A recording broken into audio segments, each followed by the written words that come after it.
Night star club के कार्यक्रम को संबोधित करते हुए व्यापार मंडल के चेयरमैन चरणजीव सिंह को जरूर सुने। उसकी एक दिन पहले ये प्रोग्राम रख के हमारा सबका एंटरटेनमेंट किया है, दिल लगाया। ये भी डिसीजन अच्छा था कि एक दिन पहले रखा जाए, क्योंकि लास्ट डे में जब 31 दिसंबर होती है तो हर कोई अपनी फैमिली के साथ बिजी हो जाता है। हमने ऑलरेडी प्रोग्राम अपनी फैमिली के साथ 4-5 दोस्तों ने बनाया हुआ है कि कहीं डिनर करने जाएंगे, तो एक दिन पहले प्रोग्राम रखा। तो मुझे आज फ़ोन आया तो मैंने कहा कि मैं ज़रूर आऊँगा। बाई चांस की बात है, जो इनके कुमार मधु जी के पिछले 2 प्रोग्राम मैं अटेंड नहीं कर सका। चांस की बात थी, एक दिन मेरी अपनी क्लॉथ मर्चेंट एसोसिएशन की मीटिंग थी, एक दिन कहीं और कोई ऐसा ही प्रोग्राम था कि जो मैं मिस नहीं कर सकता था। फिर भी मैं आया यहाँ 2-4-5-10 मिनट इनकी हाजिरी लगवा के चला गया था। तो आज मैंने कहा मैं जरूर आऊँगा। तो मैंने जब संजीव चड्ढा से, हमारे प्रेसिडेंट हैं व्यापार मंडल के, मैं चेयरमैन हूँ, हम जनरली जहाँ जाते हैं दोनों इकट्ठे ही जाते हैं। तो मैंने उनसे पूछा, भाई जी आज फोन आया हुआ है, चलना है? वो कहने लगे मैं तो गिर गया कल, मेरे तो अभी बड़ी दर्द है शरीर में, मैं नहीं जा सकता। तो हम जनरली इकट्ठे जाते हैं, पर मैंने कहा भाई आज मुझे आप इजाज़त दे दो कि मैं 2 बार नहीं जा सकता उनके पास पहले, तो मैं जरूर जाऊँगा। तो मैंने कहा मैं जरूर जाऊँगा, आप उनके, क्योंकि पहले नहीं जा सकता इस करके जरूर जाऊँगा। तो एक बार फिर आज हमारी अच्छा लगा कि खाने को भी मिल रहा है, पीने को भी मिल रहा है और साथ में संगीत सुनने को भी मिल रहा है। ट्रिपल एंटरटेनमेंट है। सो इसलिए बहुत धन्यवाद।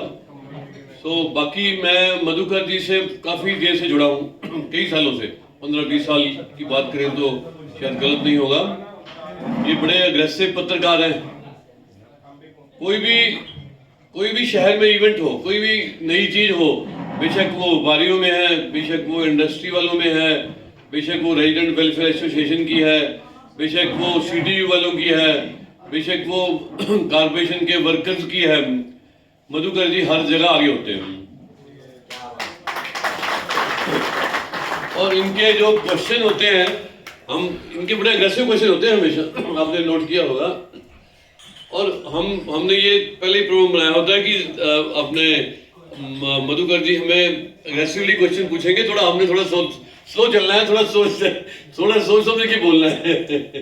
पर इनकी पूरी होती है कि मतलब जो इशू है उनको अच्छी तरह कोर तक टच किया जाए, और ये कभी भी प्रशासन के खिलाफ बोलने में या पॉलिटिकल पार्टी के बोलने में कभी गिजाते नहीं हैं। और ये उन्होंने मुझे कहा कि मैं कभी भी कोई फेवर नहीं लेता, ना मैंने आज तक इस सरकार से कोई मकान मांगा है, अच्छी तरह बोल नहीं सकेंगे। तो ये अच्छी बात है। देखो, जब हम बात करते हैं सुप्रीम कोर्ट की, हाई कोर्ट की, जुडिशरी इंडिपेंडेंट है हमारे देश में, क्योंकि जुडिशरी को, जजेस को हमारी सरकार अपॉइंट नहीं करती।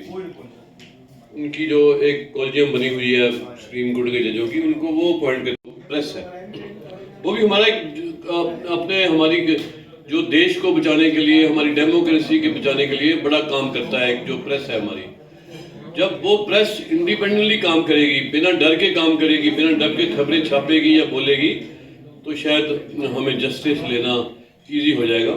और इसी की एक मिसाल हमारे कुमार मधुकर जी हैं। बड़ा अग्रेसिवली बोलते हैं, और इनकी जो न्यूज़ है उसमें थोड़ा ये भी फायदा है कि ज़्यादा पढ़ना नहीं पड़ता। सामने अपना फ़ोन चला लो, ऑन कर दो, सारी बात अपने आप 5-7 मिनट में समझ आ जाती है। तो बड़ा अच्छी एक नई पत्रकारिता शुरू हुई है, जो ऑनलाइन डिजिटल प्लेटफॉर्म बन गए हैं, डिजिटल TV बन गए हैं, डिजिटल न्यूज़ प्लेटफॉर्म बन गए हैं। इसमें इजी है कि आप लेजरली बैठे हुए उसको चला लो और सुन लो, और सारी बात समझ आ जाती है कि एक पार्टी क्या कह रही है, दूसरी पार्टी क्या कह रही है, उसमें चंडीगढ़ प्रशासन क्या कह रही है, सारों का जो पक्ष सामने आ जाता है और बात को समझने में इजी हो जाता है। और आप जब बात समझ जाओ तो आप उसमें रिएक्ट भी कर सकते हो। हमसे कई बार रिएक्शन लेते हैं, ये भी लेते हैं, और पत्रकार भी लेते हैं, और अखबारों में लेते हैं, हम खुद भी लिख के या उसको टाइप करके भेजते हैं। तो हमें जब चीज़ समझ आएगी तभी हम ठीक रिएक्शन दे सकेंगे।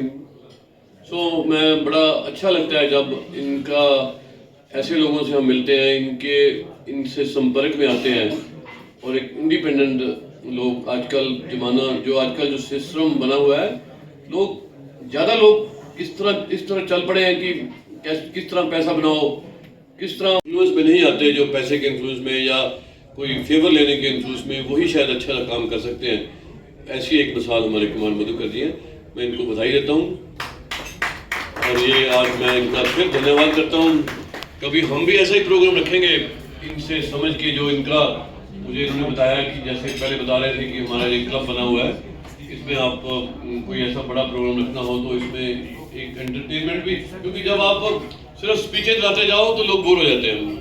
तो बीच बीच में एक दो स्पीचें हो गई, एक दो गाने हो गए, एक दो ऐसा प्रोग्राम हो गया तो लोग बैठे रहते हैं और काफ़ी इंजॉय भी करते हैं। ऐसा हम व्यापार मंडल में प्रोग्राम रखेंगे और कोशिश करेंगे, जैसे उन्होंने स्ट्रेस किया है, कि सब तरह के लोगों को हम बुलाएंगे ताकि एक ब्लेंड ऑफ हो जाए, सब तरह की सोसाइटी के लोग आए और हम अपने मुद्दों में उनसे सपोर्ट भी मांग सकें और जब उनको जरूरत पड़े तो हम अपनी सपोर्ट दे सकें। ऐसा एक समाज आगे बने तो हमारे मुद्दे सॉल्व करने में, क्योंकि चंडीगढ़ प्रशासन में, क्योंकि यहाँ पर थोड़ी डेमोक्रेसी कम है, अफसरशाही ज़्यादा है, तो इस यहाँ पर मुद्दे थोड़े सॉल्व करने थोड़े मुश्किल हैं।